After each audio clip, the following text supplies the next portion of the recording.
Morning Facebook. How's everybody? Hope you all had a fantastic summer.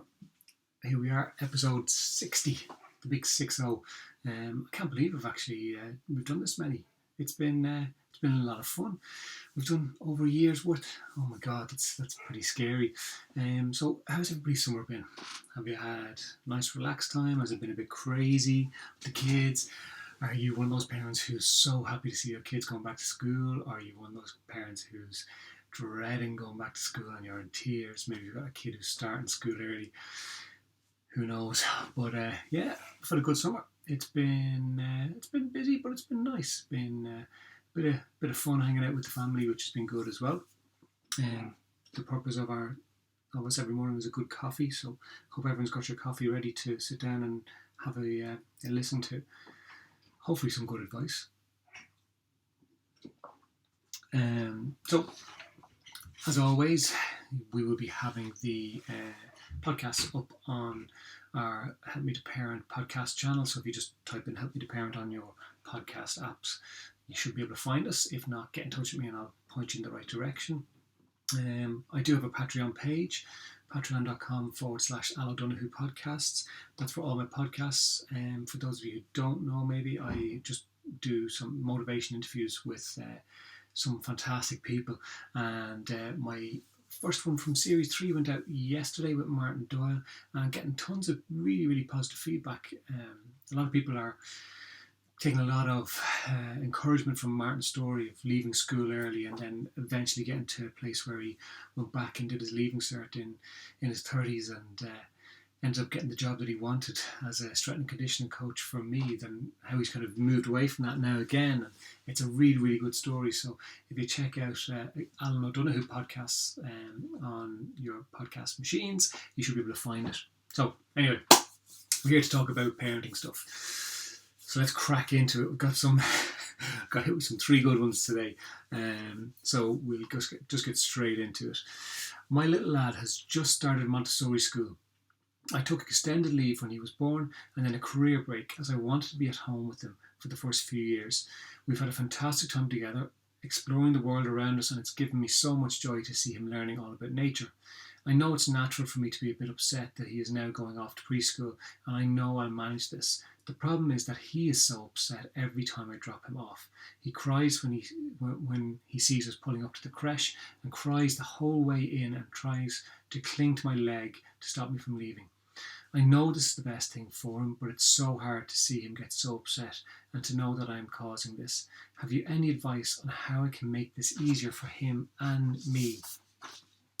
I'd say there are a ton of parents out there listening to this who are going, yep, I know exactly what you're talking about. I am experiencing the exact same thing, or I have experienced the exact same thing in the past. So what I'd say to you is, look, you've just had a fantastic time with your child for, I'm going to assume, probably the first 4 years of his life. And that's been so pivotal because it's been really important for him to build up that bond with you.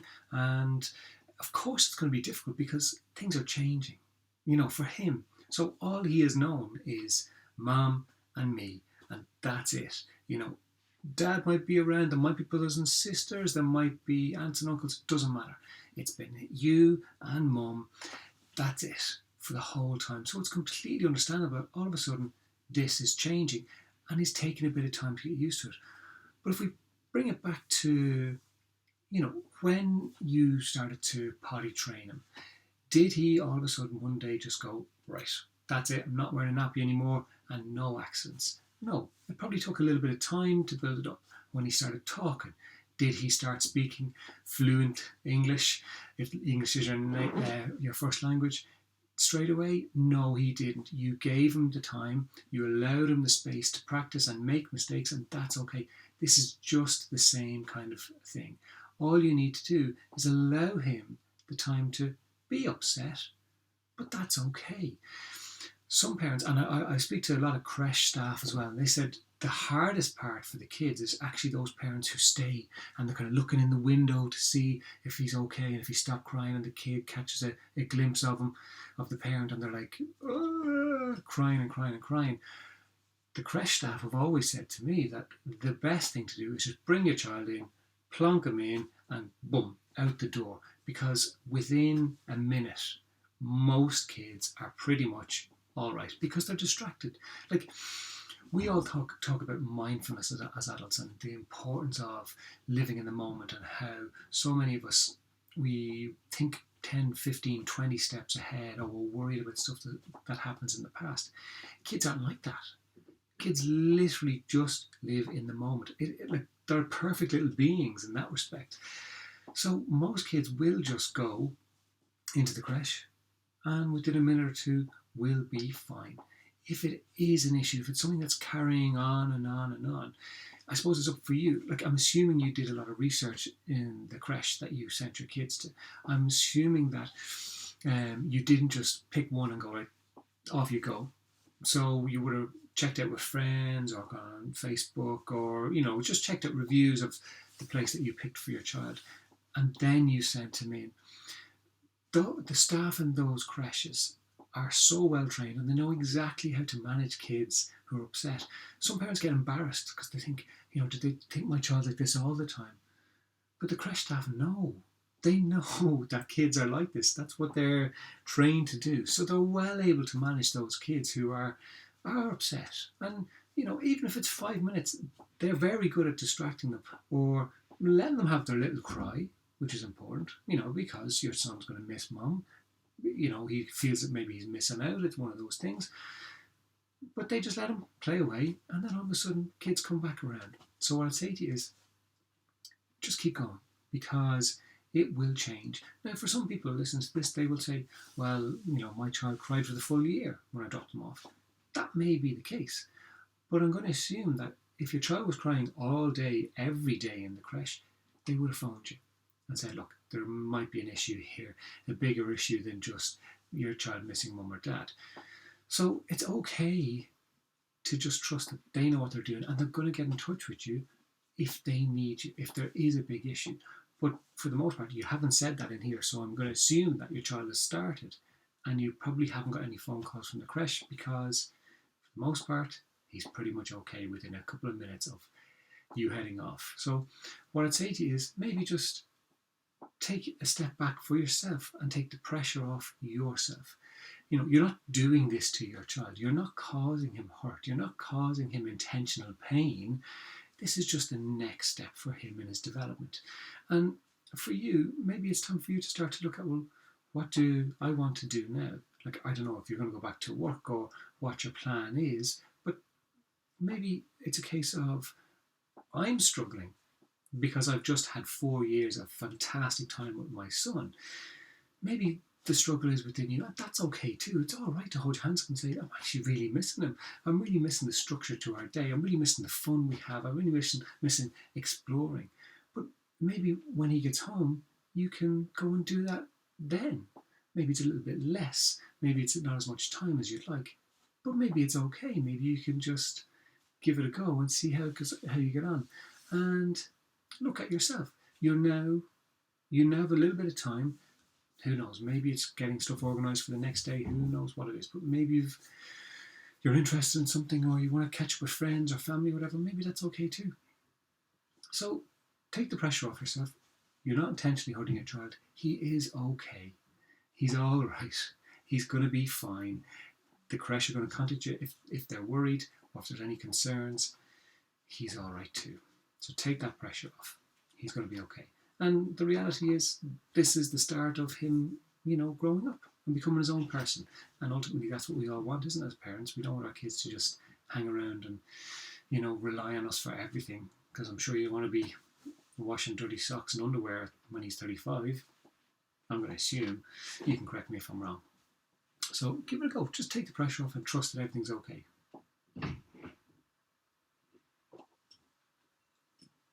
Right. Next one. My 13-year-old has just started secondary school. All these new starts, huh? And has been really looking forward to going to his new school. He has been ready to move since midway through the last school year. It's been a lovely summer with lots of fun and a nice holiday in the middle. I've been checking in with him regularly throughout the summer to see if there's any anxiety, as I am very aware of how difficult some students find the transition. But he says he's feeling absolutely fine about the move, as a number of his closest friends are going to the same school too. It may seem that I'm being picky, but the issue that I have is that he is refusing to take lunch with them, as he says nobody else does. They all buy their lunch every day. He says bringing in lunch makes him a target for bullies. Obviously, I don't want my child to be a victim of bullying, but if I'm honest, he is carrying a bit of weight and I don't want it getting worse. He's not big into sports or exercise, and I'm worried he'll start to gain even more weight, which will then get him targeted for that too by bullies. Plus, there is the financial aspect of giving him money every day. We just can't afford it. Have you any suggestions on how we can get around this? It's funny, when Fado, a long time ago when I was a kid, there was pretty much no options bar bring your lunch to school, and that was it. There was one chipper up the road that, if you were lucky, you might got a bag of chips once in a blue moon. But that has shifted a hell of a lot. Now, I know a lot more schools, especially around this area, are trying to bring in healthy eating policies, which, students are naturally fighting against in a lot of cases, because they've gotten used to well, the chicken fillet roll is something that's very popular here, or curry chip. So they've gotten used to having that in their school, and a lot of the secondary schools are moving away from that kind of stuff and trying to have something healthier. And it's difficult for the schools to try and get that balance, because they want to make sure that children have an option to eat. But a lot of children won't do it. So let's bring it back to your specific situation. It's great that your child has transitioned so well into secondary school. I think as a parent, a lot of us do kind of struggle or worry about this transition, because it can be so difficult. Your children go from being the biggest in the school to literally being the smallest and walking around next to fully grown men and women, pretty much. So that can be a bit of a worry, because we never know. And then we never know about the influences, so they start to get more peer interaction, so they learn more. It's where kids start smoking, where kids start drinking, where kids start taking drugs, where kids start getting interested in the boys and girls around them, and that can be a bit nerve-wracking. And so many people worry about the teenage years, because for some of us, we remember what we were like as teenagers and go, oh God, if they're anything like what I was like, this is going to be a nightmare. And then there's the whole narrative around teenagers being, really lazy, really moody, all that kind of stuff. But your son seems to have transitioned quite easily, which is great. And that might change, but it might not. It might just be that way. So I think in that respect, just box that off and go, actually, he's okay with the transition. The next thing is the lunch. So there's a few things here. 1, he's carrying a bit of weight. 2, he's refusing to eat his lunch. And 3, he's worried, and you're worried about him getting bullied. Oh, and the money side of things. So I think it's one of those things where, for you, maybe there is a bargaining chip here. So the first thing I'd say is acknowledge it. Go, okay, I hear what you're saying. Because some parents could turn around and go, tough, we don't have the money. You need to make sure that you don't put on any more weight, and you have to eat your lunch. But there's a good chance that he'll go into school and the lunch you've made will go into a bin, and he'll find money somewhere, maybe even his own money, and he'll go, well, I'll bring my own money, and then you don't have to worry about it. So that's a possibility. But as I say, maybe you have a bargaining chip here. Maybe what you can do is actually sit him down and say, right, financially, we don't have the money to give you money every single day for your lunch. But I do hear what you're saying. And maybe what we can do is look at 3 days out of the week, or 4 days out of the week, or 2 days out of the week. You can bring money in and get yourself lunch, as long as you take part in some sort of physical activity outside of school. Now, he might not go for that. but you're giving him an alternative option.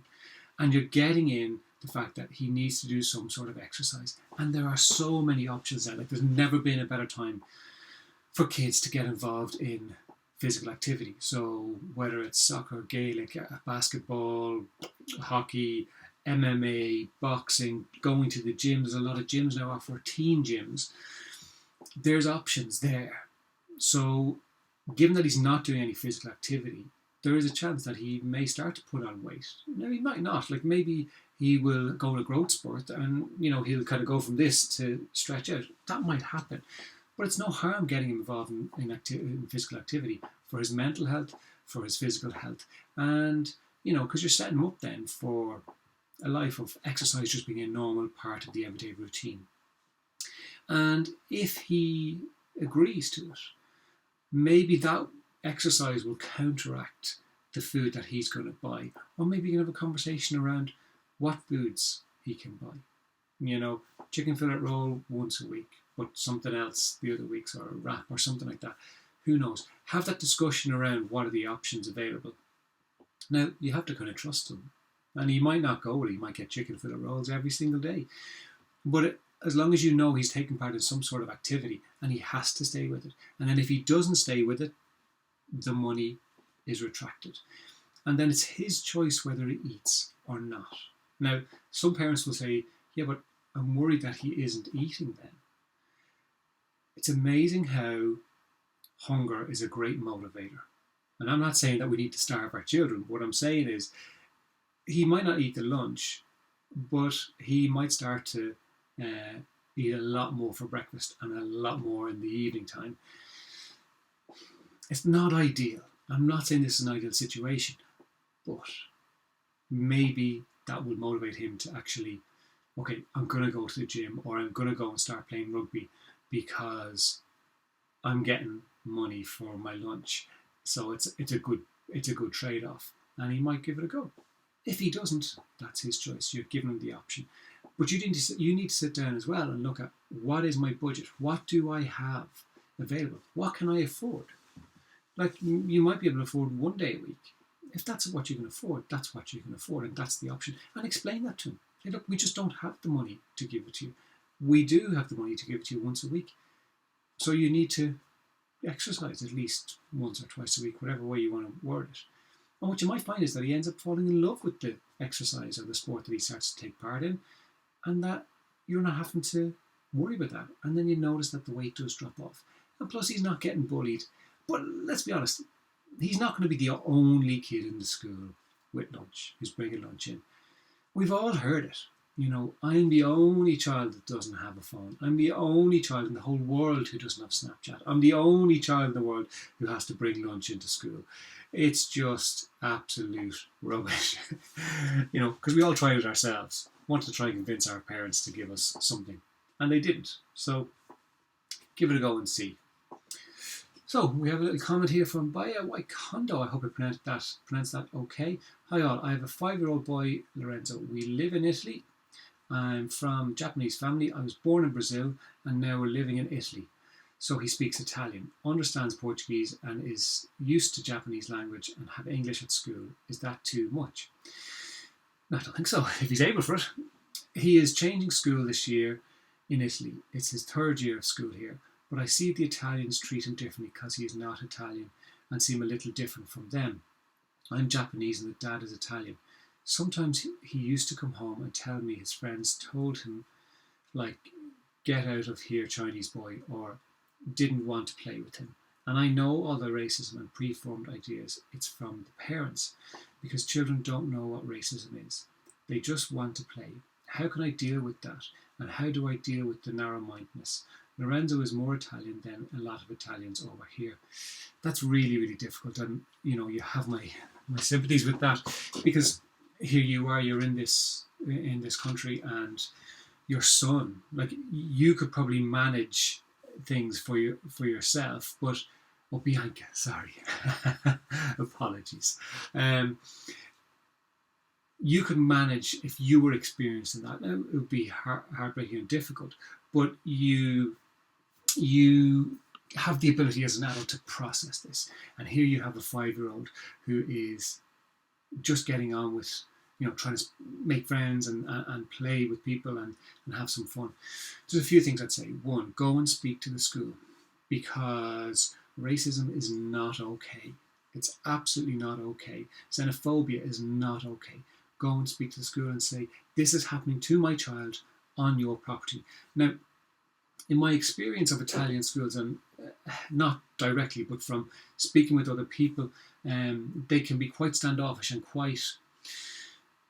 they can be quite difficult to manage, because they will say that this is not our problem, that this is not something that and this is a generalization, I know, but this is not something we need to worry about because it's not our issue. But that's not to say that you don't go and you take that further and say, look, we just want this to stop. We want our child to be able to feel part of the school community, because he is part of the school community. His father is Italian. He is Italian. This is the way it is. And then start to look at, okay, well, what activities can I get him involved in? So he starts to build up a wider friendship group as well. And talk to him about it. Let him know, look, this is not okay for you to be treated. And then ask him, what would you like to do about it? Now, what he might say to you is, I want you to go and, punch the heads of all the kids. And you can go, well, that's one option. Probably not the best option for everybody, but it's one option. What other options? Let's explore the other options. Well, you could ask them not to. They might not listen. What do you do then? You can go and speak to a teacher. You can go and speak to a principal. You can come and talk to me, and we'll find ways of working it out. And what I'd say to you is, with this, it is important that the adults surrounding your child while he's at school are held accountable for the behaviour of the children that they're in charge of. So if you go to the school and they are quite dismissive, what I would say is, well, I wouldn't approach them in an aggressive way saying, you need to sort this out. What I'd say is, look, this is what's happening for my son. He's experiencing this, and it's very upsetting for him, and it's very upsetting for us. And I'm sure it'd be upsetting for some of the other parents who maybe wouldn't want to hear that their child is being xenophobic or racist. So what can we do? And the we is the most important part. What can we do to actually make this better for everybody, including my child, so he feels safe? And use the word safe, because right now, maybe he doesn't feel safe. So use that word, safety. And then if you don't get anything from the teacher or the principal, well, then maybe it's about approaching the board of management if there is one. Maybe it's about approaching the government, the government head of that section in your area. I'm not sure how it works in that respect. But what you're showing your son through your actions by doing all this is that I'm hearing what you're saying, and we are not going to allow this to carry on. And then see what happens. If it's not working out, okay, you don't want to be moving your son from school to school, but maybe this is a time where he does move school if ultimately, like this is way down the line, if ultimately it doesn't work out. But stand up for him. Be the parent that he needs you to be. Get your husband or his father involved in this as well, and go and approach the school and say, what do we do to make this better? And sit your son down and say, this is what we're doing. We're going to talk to the school. What do you want to do with the lads in school to manage it?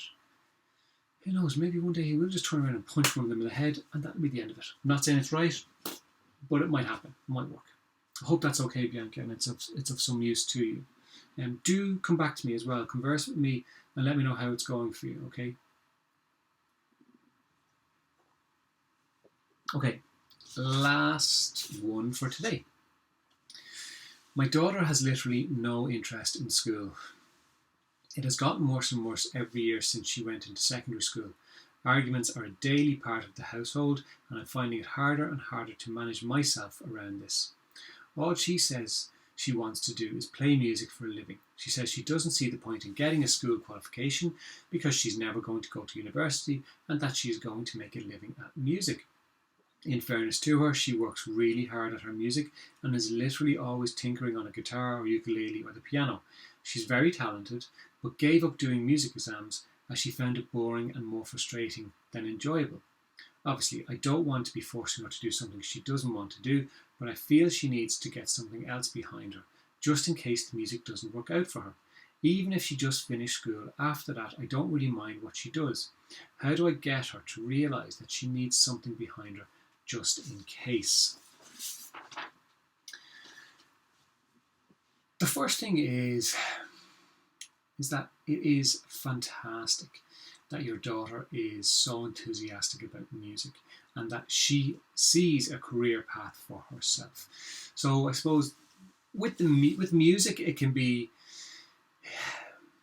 difficult for parents to roll in behind because it is a very unstable form of income. Maybe your child will be the next Beyonce, maybe she won't. But what I'd say to you is, I completely understand your difficulty here. You have a 15-year-old, so she needs to stay in school. If she's in Ireland, she needs to be in school until she's 16 at least. Okay, and then there is the whole thing of, okay, get the leaving cert or your qualifications behind you, then go do what you want, and that's fair. Like you're being fair in terms of saying to her, look, I completely understand this is what you want to do, and you don't want to go to university. Absolutely fine. I'm completely fine with it. But you need to get something behind you, just in case the music doesn't work out. And maybe the music will work out, and she still will go back to school and back to change her path. But I suppose there's a few things. Maybe again, going back to the previous one, maybe you can do a little bargaining with her, going, I completely understand you want the music, and sit down and look with her. Okay, well, what does this look like? Like, what are you doing? I know you're playing and you're practicing, and don't worry about the music exams. That doesn't matter unless she wants to be, a concert pianist in a major orchestra. Doesn't matter, right? Forget the exams. Music should be about enjoyment and fun and love, okay, and filling your heart. So that's not a problem, and it seems like it's not a problem for you. But sit down and start to try and help her make it a bit of a path. Okay, well, what way are you going to go with this? How are you going to do it? How are you going to make a living out of music? Because it is very difficult. It's a lot more difficult than ever before. So maybe it's a case of, okay, well, we'll go in behind you 100% with this music, but you need to get some sort of qualification. I don't mind if it's not all A's, that's okay, it doesn't matter, but just get something behind you, and we will drive you to the open mic nights. We will, support you in recording. We'll get the equipment you need to start to make your own music and explore that kind of way. But you need to show us what is it that you're actually going to do, because it's one thing sitting and tinkering at a guitar or a piano. It's another thing actually making a profession out of the music industry. Let her go and talk to musicians. Let her go and talk to producers. Let her go and talk to people involved in the industry, and let her hear it from them what she needs to do. Not, this is too hard, don't do it, but hear from them, okay, if this is what you're interested in, so if performing and writing is what you're interested in doing, this is the avenue maybe you should go. This might work for you. And start to build up those connections. And, say this to her. Say you're going to help her do all this. You're absolutely going to help her all do all this. But you do need her to play her part and just get her qualifications. Empathise with her. You completely understand that she hates school, that it's boring. Look, I didn't enjoy school at all. I found it pointless. The only thing about school that was good was lunch break, because I got to go and play football with my mates. That was the only enjoyable thing. It also teaches, though, that you have an opportunity. Just because she's 15 doesn't mean she can't start to actually make a career in music. She can start that now. Like I said before, it's never been a better time. She has YouTube. She has Facebook Live. She can sit at home with a computer, record her own music, and put it out there and actually start to get feedback from it. Doesn't mean she's going to make loads of money, but if she's going to be happy. And that's the other thing. If your child turns around and says, no, I disagree with all that, I'm not going to school, Right? I'm just not going to school. Maybe there's a point where you have to just go, okay, you're not going to go to school, you're going to do music, that's your choice.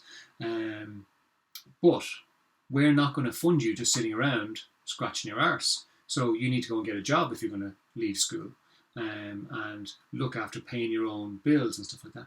And then if she turns around at 25 or 26, or like Martin in my podcast, 34, 33, and say, oh, I need to get a leaving cert, well, that's her journey. That's not your responsibility. That's actually her journey. She's made the choice. You supported that choice. She might never do it. That's okay. But we all have to live with the consequences of our own actions. So as parents, we can try and advise our children what to do and try and steer them in the right direction. But it's only the right direction we think is for them. And ultimately, it might not be the right direction for them. Or maybe it will be. Who knows? But it's not your job to force a child into something they don't want to do. But it's also not your job to just let a child sit around doing nothing all day, every day, and fund it. That's not your job. You don't need to do it. Okay, she's 15, so you have to look after her and make sure she's okay. But sit down, again, in a very much, how do we make this work? Because there has to be a bit of compromise on both sides. So maybe she'll buy into it. Maybe she'll turn around and go, great, will you help me record? Will you introduce me to people and find out these people that I can go and meet? Will you take me at the weekends to go to a recording studio and just see how it works? Like, if we pare it back, if your child was an elite runner or even just a general sports person, I'm pretty sure you're probably going to drive them to the sports at the weekends. I know so many people with kids at Irish Dancing who are literally up and down the country every weekend for half the year. Doesn't mean your child's going to be an Irish dancer,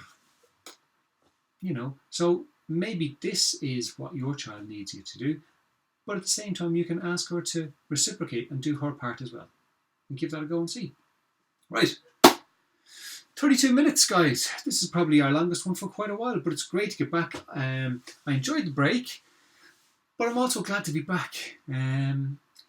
Get your questions in to alan@cacoaching.ie. That's ALLEN@cacoaching.ie, or just send them here on Facebook, or get me on Twitter at I can't remember my Twitter handle. Anyway, the Patreon page, it does make a difference to these podcasts. You, by those who contribute, and thank you to the existing patrons. But when you do give me the price of a cuppa once a month, it helps me to keep these podcasts going in a real way, in a genuine real way, because the equipment needs to be updated and all that kind of stuff. But it makes a big difference. I appreciate everyone's support. Please share this. Share the podcast. Get the word out. Tell your friend, this lad doesn't have the worst advice in the world. Kind of. I hope not. And I will see you not next Wednesday, but I'll see you next Tuesday instead. So we'll do Tuesday, maybe Thursday. I'll let you know. But definitely not Wednesday, because my dog needs to go to the vet. Not to take him. All right. So until next time, guys. Take care.